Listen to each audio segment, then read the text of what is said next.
ริญธรรมยามค่ำคืนแล้วก็กลับมาพบกันเช่นเคยช่วยเช็คสัญญาณภาพสัญญาณเสียงให้หน่อยนะมาแล้วใช่ไหมเจริญธรรมยามค่ำคืนโอเค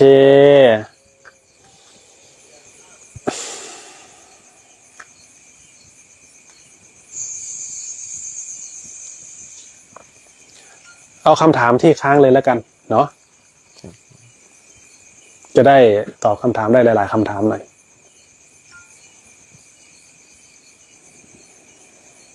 ถามว่าเริ่มปฏิบัติอย่างไรโยมอยากพ้นทุกข์ไม่อยากเกิดในวัฏสงสารอีกได้ยินได้ฟังว่าพระคุณเจ้าปฏิบัติใช้เวลาไม่นานจนมีเส้นผมเล็บเป็นพระธาตุโยมอยากปฏิบัติตามท่านเจ้าค่ะโยมเคยปฏิบัติมาบ้างแล้วฟังเทศน์ฟังธรรมเข้าใจอยากลองทำตามให้พ้นทุกข์จากวัฏสงสารเจ้าค่ะเรื่องรายละเอียดของการปฏิบัติเนี่ยมันต้องมาเรียนรู้มาเรียนรู้กันแบบภายในเนาะมันถึงจะคลายข้อสงสัยในระหว่างการปฏิบัติได้ด้วยตรงเนี้ยเรื่องนี้ก็ถ้ามีเวลาก็อยากจะให้มาฝึกฝนดูมาฝึกเทคนิคดูนะให้มาเรียนรู้เทคนิคดูก่อนเมื่อเอาเทคนิคไปลองปฏิบัติดูแล้วมันจะมีเงื่อนต่อไปแต่มันต้องเริ่มต้นก่อนก็คือเข้าหาก่อนว่างั้นเถอะเข้าหาก่อนตอนแรกเนาะ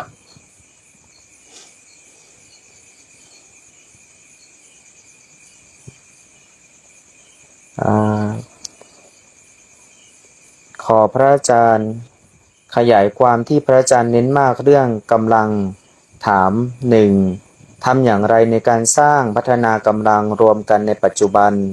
2กำลังที่พระอาจารย์กล่าวถึงคือภาระในพระสูตรขอความเมตตาขยายความภาระในทางปฏิบัติด้วยเจ้าค่ะอินทรีย์พละก็คือกำลังของใจนี่แหละคือใจที่มีกำลังอินทรีย์พละเนี่ยคือใจเนี่ยมีกำลังในที่นี้ก็คือกำลังในการยอมรับความจริงตรงนี้เขาเรียกว่าวิปัสสนาญาณนะกำลังในการยอมรับความจริงจนว่าความจริงเป็นอันหนึ่งอันเดียวกันนะตัวนี้มันไม่รู้จะอธิบายเป็นภาษาพูดยังไงนะพละเนี่ยก็มี5ถ้าจะพูดในชื่อนะพละเนี่ยมี5มีศรัทธาพละก็คือความเชื่อนะโดยพื้นฐานพวกเราทุกคนเนี่ยจะมีความเชื่อในบรรทัดฐานของตนเองอันนี้คือพื้นฐานเลยสามัญสำนึกของทุกคนเนี่ยจะเชื่อประสบการณ์ของตัวเองนะสิ่งที่ตัวเองได้เห็นได้ยินได้ฟังมาตอนเนี้ยมันจะเป็นเรื่องของสัญญาแต่ถ้าเกิดว่าความเชื่อหรือว่าศรัทธาที่ยิ่งขึ้นไปนั่นน่ะก็คือการที่ใจสามารถเปิดรองรับความจริงได้ใจที่สามารถเรียนรู้ในการรองรับในความจริงในศักยภาพของความจริงได้ตามลำดับตัวนี้มันจะมีความจริงหลายลำดับนะแต่ว่าเราจะเห็นชัดขึ้นก็ต่อเมื่อเราเนี่ยตั้งอยู่ในสัมมาทิฏฐิก็คือมีใจที่ปราศจากอคติไม่ลำเอียงเพราะรักไม่ลำเอียงเพราะกลัวไม่ลำเอียงเพราะหลงไม่ลำเอียงเพราะความโง่เขลานะก็คือสามารถเปิดใจตัวนี้ได้เมื่อใจเราเปิดในการศึกษาแล้วเนี่ยเราจะเห็นตรงตามความจริงชัดขึ้นเห็นตรงต่อความจริงชัดขึ้นและรวดเร็วมากโดยที่เราไม่ต้องใช้ความคิดตัวนี้เรียกว่าสัมมาทิฏฐิคือการเปิดใจในการศึกษาเมื่อไหร่ที่เราเปิดใจในการศึกษาจะทำให้กำลังของศรัทธาพละเนี่ยสมบูรณ์เมื่อไหร่ที่เราสามารถเปิดใจเรียนรู้ที่ตรงต่อความจริงได้นะทีเนี้ยเราจะเห็นธรรมทั้งสองฝั่งก็คือความจริงเราจะเห็นทั้งสองฝั่งว่ามืดก็มีสว่างก็มีดีก็มีชั่วก็มีบวกก็มีลบก็มีทุกสิ่งทุกอย่างบนโลกนี้ล้วนแล้วแต่มี2ด้านเสมอ นี่คือกำลังของประสบการณ์ในการเรียนรู้ในการเปิดใจเรียนรู้ที่เห็นความจริงนั้นก็จะปรากฏธรรมทั้งสองฝั่งนะในเมื่อเราสามารถเรียนรู้ในธรรมทั้งสองฝั่งได้เราก็จะเห็นตามความจริงว่าบนโลกนี้ล้วนแล้วแต่มีสองด้านเสมอนะทีเนี้ยในเมื่อเราเห็นว่าทุกสิ่งทุกอย่างบนโลกนี้ล้วนแล้วแต่มีสองด้านเสมอเนี่ยทีเนี้ยแล้วเราได้มีโอกาสศึกษาพระสัทธรรมที่พระพุทธเจ้าได้ประกาศเอาไว้นะเราจะยังไม่กระจ่างแจ้งแต่เมื่อเราเปิดใจในการศึกษาแล้วเนี่ยธรรมที่พระองค์ประกาศเนี่ยธรรมตัวเนี้ยคือตัวไหนนะธรรมในที่นี้ก็คือสิ่งที่สามารถนำพาสรรพสัตว์ออกจากทุกข์ตรงเนี้ยเขาเรียกว่าพระสัทธรรมคือโอวาทคำสั่งสอนที่ชี้ไว้ในการเป็นไปในการออกจากทุกข์เห็นไหมทีนี้สิ่งที่เราควรศึกษามันก็เลยเป็นการศึกษาตัวเองมันจะย้อนกลับมาหาตัวเองละนะเพราะเราไปศึกษาสิ่งอื่นนะเราศึกษาวิธีการหาเงินเรามีเงินแล้วเราก็ยังกังวลใจอยู่เรามีทรัพย์เราก็ยังกังวลใจอยู่เรามีเพื่อนเราก็ยังกังวลใจอยู่นะเราไปเที่ยวโรงหนังโรงละครโรงสุรากับเพื่อนเราก็ยังกังวลใจอยู่แม้แต่กลับมานอนอยู่ที่บ้านหลังใหญ่โตแล้วก็ยังนอนอยู่ด้วยความกังวลใจอยู่ก็คือเราจะไปศึกษาอะไรก็ตามเราก็จะพ้นจากความทุกข์ไม่ได้แต่เมื่อไรที่เราได้ศึกษาธรรมเราจะกลับมาศึกษาตัวเองท่านจะชี้กลับมาศึกษาตัวเองทีเนี้ยเมื่อเรารู้จักตัวเองมากพอเราจะรู้จักความทุกข์เนี่ยเมื่อไรที่เรารู้จักความทุกข์แล้วเราจะเริ่ม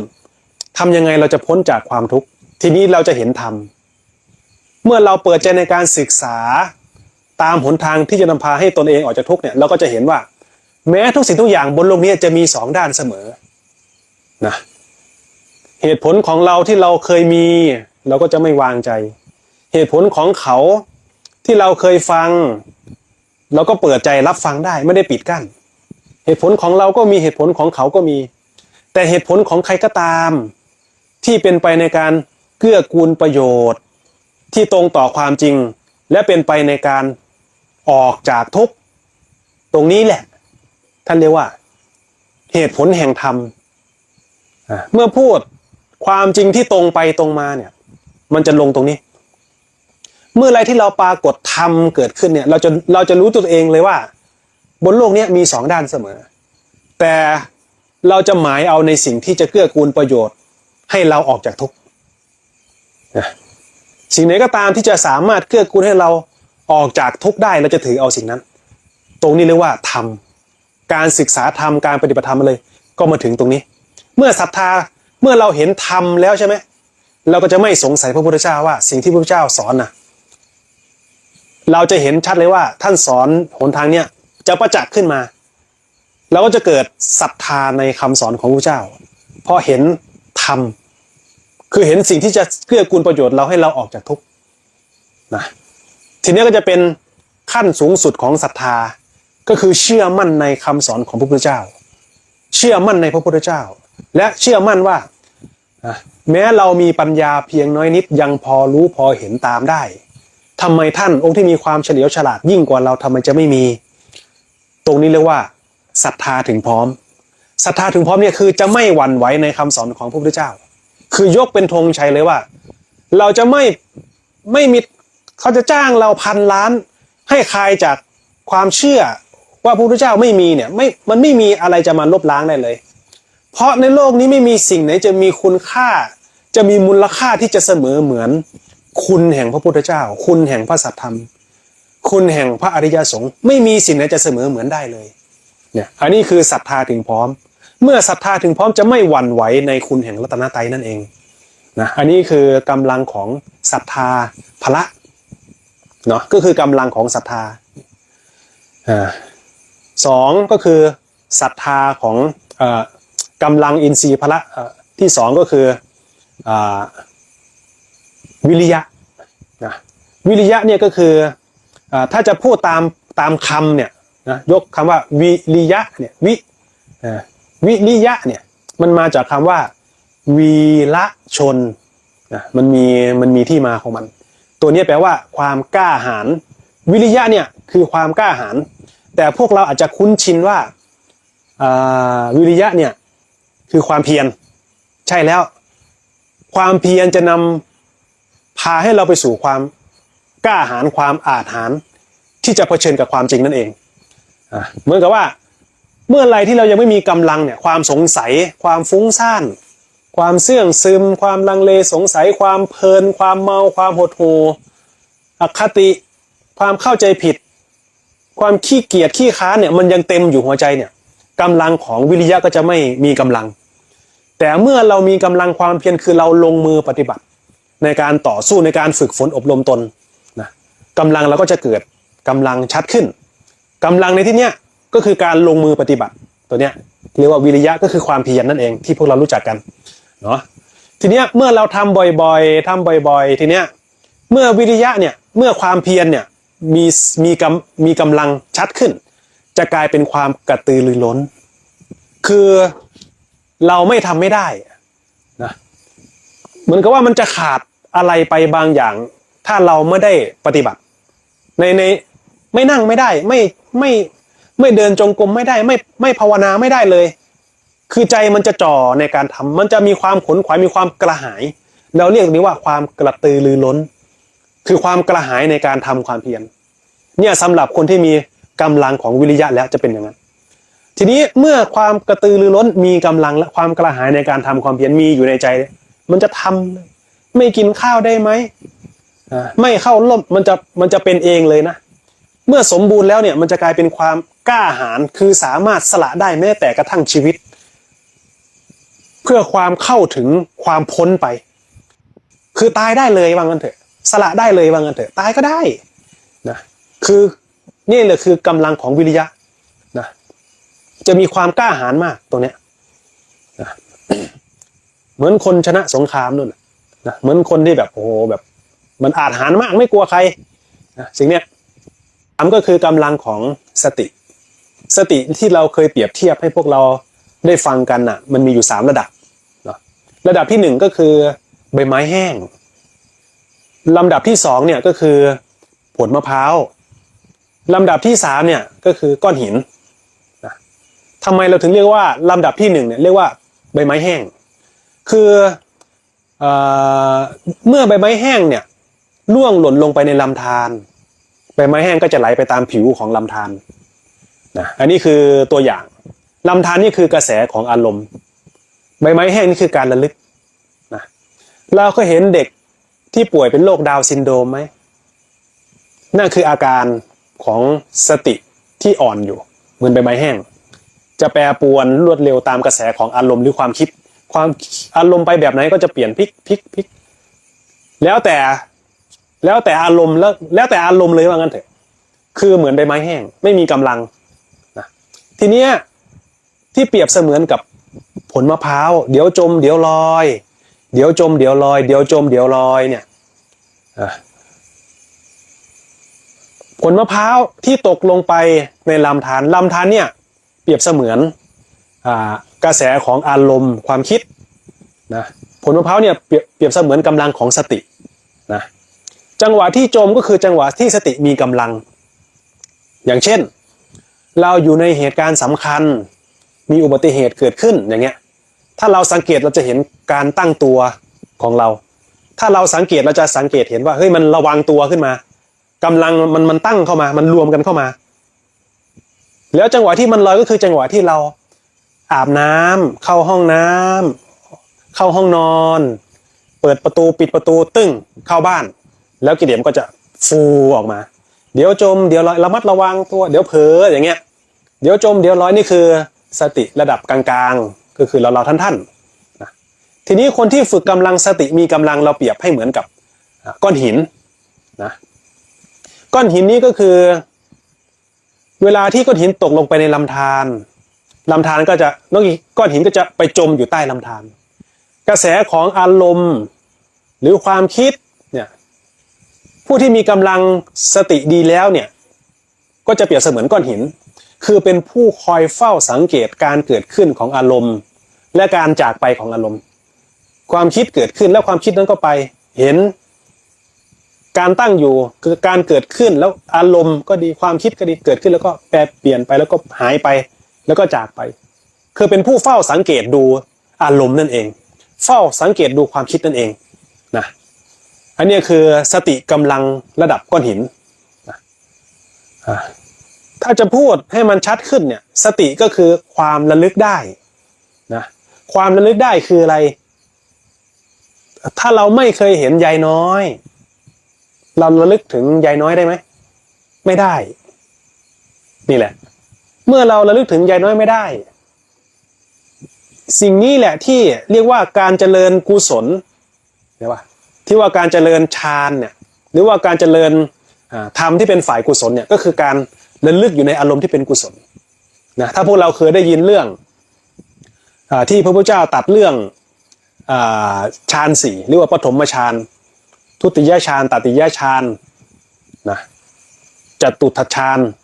ฌานหนึ่งถึงฌานสี่ก็คือเรื่องของการน้อมนำจิตลงสู่ความสงบหรือเรียกว่าสมถะนั่นเองนะถ้าเราไม่มีกำลังสติใจเราก็จะไม่สงบเพราะว่ากระแสของอารมณ์และความคิดเนี่ยมันจะลากไปนะกระแสของอารมณ์และความคิดจะลากเราไปในเรื่องของอดีตบ้าง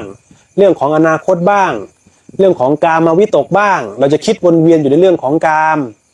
คิดอยู่ในเรื่องที่ตัวเองติดอยู่ชอบใจพอใจใจมันจะวกวนอยู่อย่างนั้น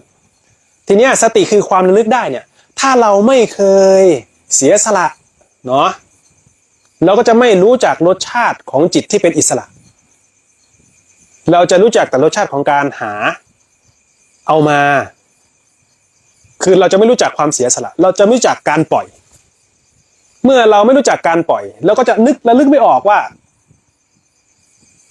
การทำความเพียรทำยังไงที่ว่าคนภาวนาที่ว่าทำไม่ได้หรอกเพราะอะไรเพราะเรื่องง่ายๆก็ไม่เคยทำนึกออกไหมทำไมคนถึงรู้สึกว่ายากในเวลาการปฏิบัติธรรมที่ยากเพราะว่าใจไม่มีสมบัติหลับตาลงเนี่ยจะมีแต่เรื่องกรรมฝ่ายอกุศลเพราะในสัญญาน่ะพอระลึกถึงกรรมที่เป็นฝ่ายกุศลเนี่ยมันไม่มีเพราะเราไม่เคยเสียสละเพราะเราไม่เคยเสียสละจากใจอ่ะเราทำแค่ตามประเพณีอย่างเงี้ยนึกออกไหมถ้าเราจะทำดีเนี่ยถ้าไม่มีคนเห็นเราก็ไม่ทำอย่างเงี้ยแต่ถ้าเกิดว่าเราทำด้วยใจที่มันซื่อตรงเนี่ยคนเหล่านั้นจะรู้จักรสชาติของความเสียสละคนที่รู้จักรสชาติของความเสียสละจะมีความภูมิใจอยู่ในตัวเองนะจะรู้ว่าทำบุญแล้วใจเนี่ยจะมีความตั้งมั่นใจจะมีความภูมิใจจะมีความปลื้มใจจะมีความดีใจอยู่ข้างในตรงเนี้ยถ้าจะเปรียบอุปมาเนี่ยเหมือนกับเราอยู่บนยอดเขาเรามองเห็นว่าบนยอดเขาเนี่ยมีทัศนียภาพสวยงามนะมองไปก็มีนกสีเขียวสีแดงนะสีขาวบินกันมีก้อนเมฆโอ้สวยงามถ้าเราไปพูดเรื่องทัศนียภาพที่สวยงามให้กับคนตาบอดฟังคนตาบอดเขาจะว่ามันคืออะไรเหรอแต่คนตาดีเขาเห็นอยู่ว่าบนนั้นน่ะมันมีทัศนียภาพที่สวยงามคนที่เคยเห็นแล้วรู้จักแล้วก็เลยขนขวายในการที่จะไปดูเห็นไหมที่จะไปดูที่จะไปเห็นเห็นไหมขนขวายไปก็คือขนขวายในการ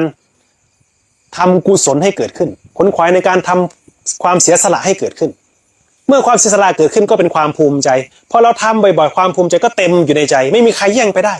เพราะมันอัดแน่นอยู่ในหัวใจนะกำลังของความภูมิใจนี้ก็เลยจะเกื้อกูลไม่ให้หวั่นไหวคือมีความตั้งมั่นบุญจะเกื้อกูลให้สติมีความตั้งมั่นทำไมท่านถึงสอนเรื่องบุญและกุศลบุญกิริยาวัตถุ10ประการการให้ทานการรักษาศีลความนอบน้อมถ่อมตัวการช่วยเหลือผู้อื่นนะการยินดียอมรับในคุณงามความดีของผู้อื่นการอนุโมทนาบุญการอุทิศส่วนบุญส่วนกุศลการฟังธรรมการแสดงธรรมการปรับความเห็นให้ตรงตามความเป็นจริงสิ่งเหล่านี้จะเกื้อกูลให้ใจถึงฐานที่นี้ก็คือใจนั่นเองใจถึงฐานเมื่อเรารู้จักใจตัวเองก็จะรู้จักว่าใจเรามันเป็นปกติไม่หวั่นไหวคนที่มีความเป็นปกติไม่หวั่นไหวก็เลยเป็นเรื่องง่ายในการปฏิบัติ เพราะรู้จักอารมณ์ของฝ่ายกุศลคือเคยให้ทานไว้บ้างแล้วนะเคยรับผิดชอบไม่ทำให้ตัวเองเดือดร้อนเคยมีความรับผิดชอบที่เราทำไว้ดีแล้วมีความกตัญญูมีความอดทนที่เราอดทนไว้ดีแล้วเนี่ยจะเกื้อกูลใจให้ถึงฐานของความภูมิใจเมื่อฐานของความภูมิใจมีทีเนี้ยจะมีความตั้งมั่นไม่หวั่นไหวตรงนี้เรียกว่ากำลังของสมาธิสมาธิคือความตั้งมั่นความสม่ำเสมอถ้าพูดเรื่องของภาษานะความสม่ำเสมอความตั้งมั่นความเป็นสมดุลความเป็นกลางตัวเนี้ยในคำแล้วเราก็พูดชื่อของคำและความหมายเนี่ยส่วนตัวของความเป็นกลางความตั้งมั่นน่ะเราจะหยิบให้กันดูไม่ได้เว้นแต่ผู้ที่รู้จักความตั้งมั่นจะรู้ด้วยตัวเองคนที่มีสมาธิก็จะรู้ว่าโอ้มันเป็นอย่างนี้อย่างเงี้ยคือความเป็นกลางอยู่ตั้งมั่นอยู่ความรู้เห็นอยู่เป็นเอกคตาลมมันตั้งมั่นมันแนบแน่นมันรู้อยู่ภายในสิ่งนี้จะเกิดขึ้นกับผู้ที่เห็นจะรู้เองว่างั้นเถอะคือทำให้กันไม่ได้สิ่งนี้คือความตั้งมั่นเนี่ยจะทำให้กันไม่ได้เว้นแต่ผู้ขนขวายทำให้เกิดขึ้นก็จะมีตัวเนี้ยเรียกว่าความตั้งมั่นส่วนปัญญาเนี่ยปัญญาก็มีหลายระดับปัญญาที่เกิดขึ้นจากการได้ยินได้ฟังเรียกว่าสุตตมยปัญญานะปัญญาที่เกิดขึ้นจากการได้ยินได้ฟังเนาะปัญญาที่เกิดขึ้นจากจินตนาการหรือเรียกว่าจินตมยปัญญาตัวเนี้ยก็คือคาดคะเนคำนวณสถิตินะอันนี้ก็คือจินตมยปัญญานะแล้วก็มีปัญญาอีกตัวนึงเรียกว่าภาวนามยปัญญาเนาะทีเนี้ยสิ่งที่เราพูดมาเนี่ยมันเป็นสุตตมยปัญญาหมายความว่าเมื่อเราพูดไปแล้วคือเราได้ยินได้ฟังเราอาจจะเห็นบ้างไม่เห็นบ้างเห็นแล้วก็อาจจะสงสัยไปด้วยนะก็จะมีจินตมยปัญญาตามมาก็คือเราก็จะคาดคะเนไปว่ามันจะเป็นอย่างนั้นหรือเปล่าอย่างนี้หรือเปล่าอย่างง้นหรือเปล่าเราจะคาดคะเนนี่ว่าจินตมยปัญญาแต่ภาวนามยปัญญาเนี่ยก็คือปัญญาที่ผุดขึ้นจากการเพาะบ่มนะคือความรู้จะเกิดขึ้นที่เกิดขึ้นจากประสบการณ์ตรงของผู้ที่เพาะบ่มก็จะเกิดความกระจ่างแจ้งแบบหายสงสัยตรงนี้เขาเรียกว่าภาวนามยปัญญาคือการพัฒนาคือการทำให้เกิดขึ้นทำให้สติเกิดขึ้นทำให้สมาธิเกิดขึ้นทำให้ปัญญาเกิดขึ้นเรียกว่าปัญญาที่เห็นแจ้งโดยเฉพาะปัญญาที่เห็นตรงตามความจริงถ้าปัญญาที่เห็นตรงตามสัญญาอยู่มันก็จะมีความขัดแย้งกับความจริงเหมือนกับคนที่เรียนตำรับตำรามาแล้วเราก็จะไปแนบใส่กับตำรับตำราแล้วเราก็จะไม่สามารถแก้ไขปัญหาเฉพาะหน้างานได้เห็นไหมคือเราจะไปติดอยู่ในทฤษฎีนี่เรียกว่าเป็นปัญญาที่ส่วนของสัญญาส่วนปัญญาที่ตรงต่อความจริงมันจะถูกการถูกเวลาถูกสถานที่ถูกบุคคลที่เป็นไปเพื่อเกื้อกูลประโยชน์ในการออกจากทุกข์ตรงนี้เราเรียกว่าปัญญาธรรมนะปัญญาที่เกื้อกูลประโยชน์ให้สรรพสัตว์ออกจากทุกข์ตรงเนี้ยเมื่อเรารู้ว่าอะไรก็ตามที่สามารถเกื้อกูลประโยชน์ให้เราละให้เราสละให้เราคลายกำหนัดให้เราคลายความยึดมั่นถือมั่นเราก็จะทำสิ่งนั้นในการที่จะพาตัวเองออกจากทุกข์นะแต่สิ่งที่เหนือปัญญาคือความรู้ที่ว่ารู้จักว่าอะไรเป็นประโยชน์อะไรเป็นโทษอะไรคือหนทางในการออกจากทุกข์แล้วนะสิ่งที่เหนือปัญญายิ่งกว่านั้นเลยนะคือความบริสุทธิ์ความบริสุทธิ์ในที่นี้ก็คือความพ้นจากทุกข์เมื่อไรที่กำลังของอินทรีย์พละสมบูรณ์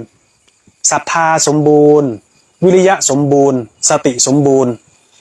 สมาธิสมบูรณ์ปัญญาสมบูรณ์ภาวนาเรียบร้อยสมบูรณ์แล้วนะผู้นั้นจะเข้าสู่ความสงบก็คือพ้นจากความทุกข์ได้โดยประการทั้งปวงนะคือไม่มีสิ่งไหนสามารถบีบคั้นจิตใจตรงนั้นได้จิตใจตรงนั้นจะเป็นอิสระจากทุกข์นะเมื่อกำลังของอินทรีย์พละสมบูรณ์เนี่ยจิตดวงนั้นจะพ้นจากความบีบคั้นของกิเลสจะหาไม่เจอความบีบคั้นจะแตะไม่เจอว่างั้นเถอะนะ ความบีบคั้นความคัดแค้นความทุกข์ความอึดอัดที่มันเคยเป็นอยู่มันจะพ้นโดยวิเศษด้วยกำลังของอินทรีย์พละโดยสมบูรณ์คือกำลังภายในนี่เองนะเมื่อตัวนี้สมบูรณ์แล้วเมื่อเข้าสู่ความบริสุทธิ์แล้วเนี่ยมันไม่รู้จะเอาอะไรมาพูดกันด้วยไม่พูดก็ถูกตัวเนี้ยความบริสุทธิ์เนี่ยแม้ไม่พูดก็ถูกถ้าใจถึงพร้อมด้วยกำลังของอินทรีย์พละแล้วนะจะรู้ได้ปัจจัตตังเววิตตโพวินยูหิติเป็นสิ่งที่บัณฑิตพึงรู้ได้เฉพาะตนนะแต่กำลังของอินทรีย์พละตัวนี้ต้องสมบูรณ์ถ้ากำลังอินทรีย์พละไม่สมบูรณ์เราก็จะมีความลังเลสงสัยไม่แน่ใจวางใจลงมาได้กังวลมืดหวาดกลัวหวาดระแวงเพลินเมาเราจะถูกปกคลุมอยู่ด้วยสิ่งเหล่านี้แต่เมื่อกำลังของอินทรีย์พละสมบูรณ์สิ่งนี้จะหมดเลยพ้นเลยว่างั้นเถอะสิ่งเหล่านี้จะไม่มีผลกระทบเลยไม่มีสงสัยไม่มันเหนือคำพูดไปเลยสิ่งนี้เนาะอันนี้คือกำลังของอินทรีย์พละเนาะคำถามต่อไปสติจัดอยู่ในส่วนไหนของขันธ์ห้าครับอ๋อสติเนี่ยเป็นผู้รู้ถ้าถามว่าอยู่ในส่วนไหนของขันธ์ห้าเนี่ยมันต้องเจาะจงลงไปในวิญญาณขันธ์ถ้าพูดวิญญาณขันธ์คนไม่ศึกษามาก็จะงงอีกนะขันธ์ห้าคืออะไรอีกนะทีนี้เราต้องขออธิบายก่อนขันธ์ห้าคืออะไรจะได้เกิดความกระจ่างแจ้งกับผู้ที่เพิ่งศึกษาด้วยนะขันธ์ห้าเนี่ยก็คืออาการแต่ละอย่างมีอยู่5อย่างอาการนะมีอยู่5อย่างอาการที่1เขาเรียกว่ารูปขันธ์อาการรูปขันธ์เนี่ยก็คือร่างกายเราร่างกายเขาผู้หญิงผู้ชายนี่คือรูปขันธ์นี่คือร่างกายนี่คือรูปนะเมื่อเรามาผ่าดูรูปเนี่ยผ่าดูเราก็จะเห็นความจริงของร่างกายว่าร่างกายเนี่ยเป็นของปฏิกูลนี่คือรูปขันธ์นะต้องคอยชำระเช็ดเหงื่ออาบน้ำสระผมนะนี่คือรูปขันธ์แล้วเมื่อความเสื่อมเกิดขึ้นร่างกายเนี่ยเสื่อมแล้วพังทลายลงไปแล้วก็กลับคืนสู่ธาตุเดิมนะที่ประกอบด้วยธาตุ4ดินน้ำไฟลมที่อาศัยอยู่เนี่ยมีเลือดมีน้ำลายน้ำเลือดน้ำหนองก็คือน้ำอยู่ในนี้แล้วเมื่อเราตายไปมันก็กลายเป็นดินเป็นผงธุลีเป็นเท่าน้ำก็จะคืนสู่พื้นดินลมก็หยุดทุกอย่างหยุดขันธ์ตัวเนี้ยรูปขันธ์เนี่ยก็เลยเป็นมหาภูตรูปก็คือเป็นดินน้ำไฟลมนี่คือร่างกายนี่คือรูปขันธ์นี่คือกองหนึ่งรูปขันธ์เนี่ยไม่สามารถบังคับบัญชาการได้ดังใจเราจะบอกว่ารูปเอ๋ยจงอย่าแก่เลยไม่ได้รูปเอ๋ยอย่าเป็นไข้ไม่มีใครอยากเป็นไข้แต่เวลาคนเป็นไข้เป็นจริงๆอย่าตายเลยเห็นไหมเวลาคนตายเขาตายจริงๆบังคับไม่ได้ไม่ให้ตายลูกเราไม่ให้ตายบังคับไม่ได้เหนือการควบคุมสิ่งไหนเมื่อไรที่เราเอาใจไปติดอยู่ในสิ่งที่เราไม่สามารถควบคุมได้เราจะทุกข์ทำไมมันไม่เป็นอย่างนั้นทำไมมันไม่เป็นอย่างนี้ทำไมมันเพราะเราไม่สามารถยอมรับกับความจริงของกายนั้นได้เราก็จะขัดแย้งกับความจริงของกายเราก็จะหาทางทุกวิถีทางเราก็จะทุกข์อยู่เพราะความไม่เข้าใจตัวเนี้ยท่านเรียกว่าวิภวะตัณหาคือความไม่ได้ศึกษาความไม่เข้าใจคือความไม่รู้จักว่ากายเนี้ยเป็นธาตุเป็นกองมูดกองคูดคนก็เลยหลงติดอยู่ในรูปขันธ์เห็นไหมรูปเรารูปเขาติดอยู่ในรูปตัวเองไม่มีคนชมก็ชมตัวเองส่องกระจกแล้วก็ชมตัวเองอย่างเงี้ยนะหรือว่ารูปเขาอย่างเงี้ยก็ติดอยู่ในรูปของคนอื่นอย่างเงี้ยแต่เมื่อดูความจริงของรูปเขาหรือรูปเราก็ไม่ต่างกันเป็นของปฏิกูลนะมีน้ำลายเหมือนกันมีขี้ฟันเหมือนกันมีเสมหะเหมือนกันมีเหงื่อมีใครมีกลิ่นยังไงเหม็นนะมีกลิ่นยังไงมีสันฐานยังไงมีลักษณะยังไงจะประจักษ์ด้วยตัวเองนี่คือว่ารูปประขันนี่เป็นกองที่1เรียกว่า อาการของขันธ์เรียกว่ารูปประขันธ์เนาะรูปเวทนาขันธ์อาการของเวทนาหรือว่ากองของเวทนาหรือว่าอาการเนี่ยเป็นยังไงเวทนาก็คืออารมณ์สุขก็ดีทุกข์ก็ดีนะเฉยๆก็ดีนะอารมณ์เนี่ยอยู่ในส่วนของนามคืออาศัยอยู่ในกายเห็นไหมร่างกายเราเป็นธาตุสี่ดินน้ำไฟลมใช่ไหมแต่มันจะมีตัวหนึ่งที่เรียกว่านามหรือเรียกว่ารู้หรือเรียกว่านี่คือกายสมมุติเอานะนี่คือจิตตั้งอยู่สมมุติเอาก่อนเนาะและในจิตเนี่ยจะแบ่งออกเป็นสี่เห็นไหมมีเวทนามีสัญญามีสังขารที่อาศัยอยู่ในวิญญาณเห็นไหมเรียกว่ารูปกับนามกองรูปเนี่ยก็คือรูปเราดินน้ำไฟลมใช่ไหมส่วนนามเนี่ยคือใจคือเป็นอาการภายในอาการภายในเนี่ยประกอบอยู่3เนาะใน3อาการเนี่ยถูกคุมอยู่ด้วยวิญญาณคือความรู้ที่หลายคนเรียกว่าจิตหรือวิญญาณหรือความรู้เนี่ยมันถูกคุมอยู่ด้วยวิญญาณที่คุมอยู่ที่ผู้รู้อยู่รู้อะไรรู้เวทนาคือรู้จักอารมณ์สุขทุกข์นี่รู้เรียกว่ากองคืออาการของอารมณ์สัญญาก็คือความทรงจำก็คือสิ่งที่เราเคยเห็นมาแล้ว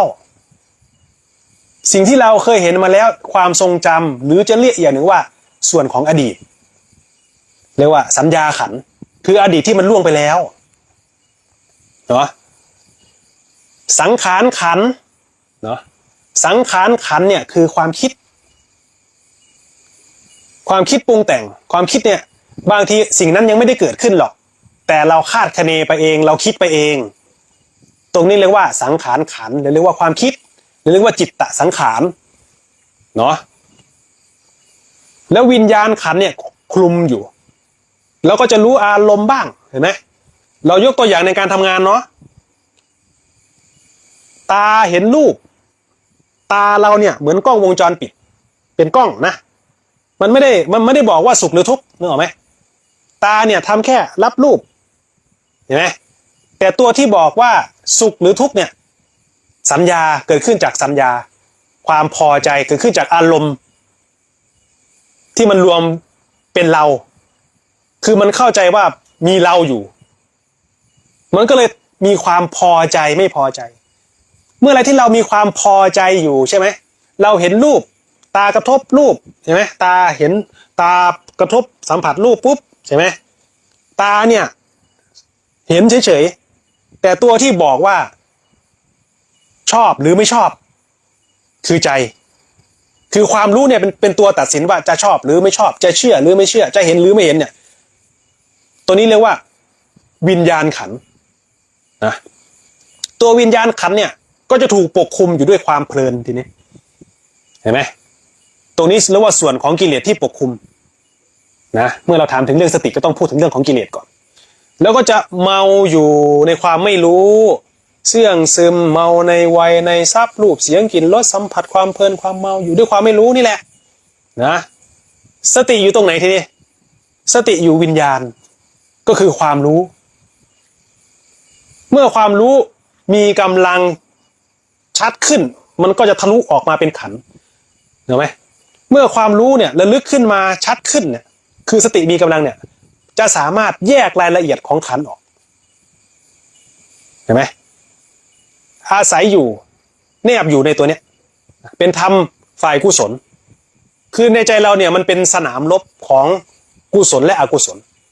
ธรรมฝ่ายกุศลก็คือสตินี่แหละจะเป็นตัวเกื้อกูลให้เรารู้จักความจริงในขันธ์ห้าเมื่อไรที่เราเห็นความจริงในขันธ์ห้าว่า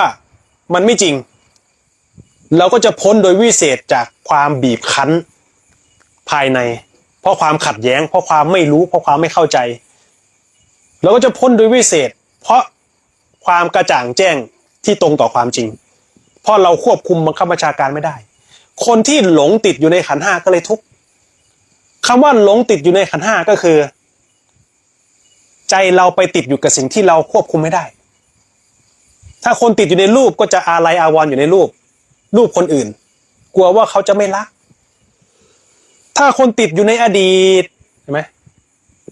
เพราะใจเราไปติดอยู่ในอดีตใจก็เลยกังวลใจที่กังวลอยู่ในเรื่องของอดีตมันก็พ้นไม่ได้ใจที่กังวลในเรื่องของอนาคตคาดคะเนไปเองเมื่อใจของเราเนี่ยติดอยู่เห็นไหมติดอยู่กับสิ่งที่เราไม่สามารถควบคุมได้เมื่อใจดวงเนี้ยติดอยู่กับสิ่งที่เราไม่สามารถควบคุมได้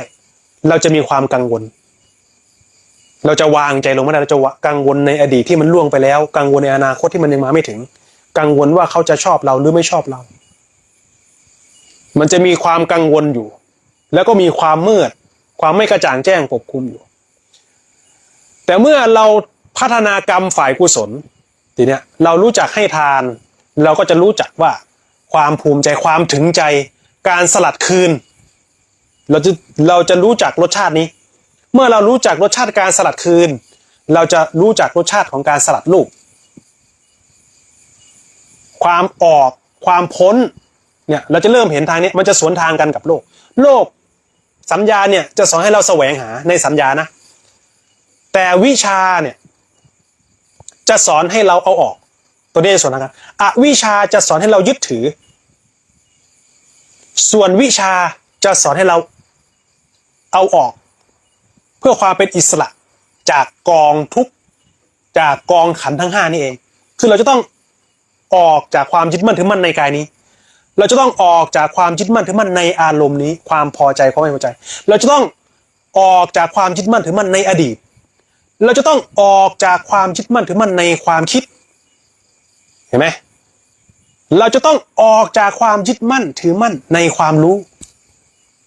เมื่อไรที่เราพ้นจากความรู้นั่นแหละเราจะรู้ขึ้นมาตามศักยภาพของตนเองเลยว่างั้นเถอะเนาะเนื้อคำพูดตัวเนี้ยอันนี้คืออธิบายเรื่องขันธ์และเรื่องสติเนาะสติอยู่ในส่วนของวิญญาณขันธ์คือความรู้นั่นเองความระลึกรู้นี่แหละนะ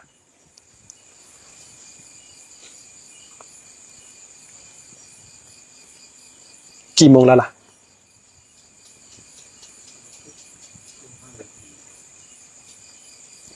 ได้สักคำถามอยู่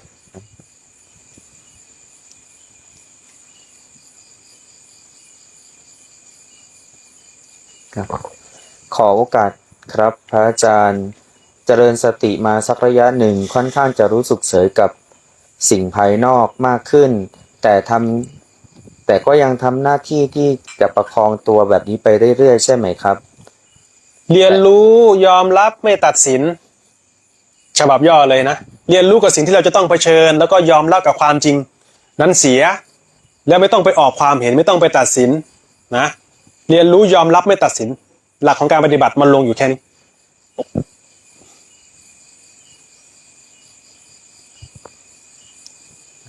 อีกสักคำถามนะครับ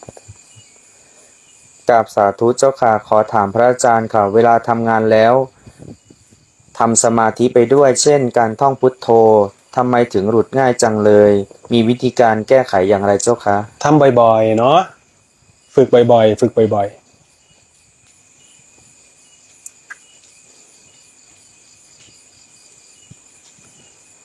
เอาละเนาะวันนี้เนาะโอเค วันนี้ก็ขออนุโมทนาเนาะกับญาติธรรมทุกท่านเนาะที่เข้ามาร่วมรับฟังวันนี้ก็สมควรกับเวลาแล้วขอให้เจริญในธรรมโดยทั่วหน้ากันทุกท่านเนาะจนสามารถก้าวผ่านล่วงพ้นความทุกข์ได้โดยทั่วหน้ากันทุกท่านทุกคนเทอญ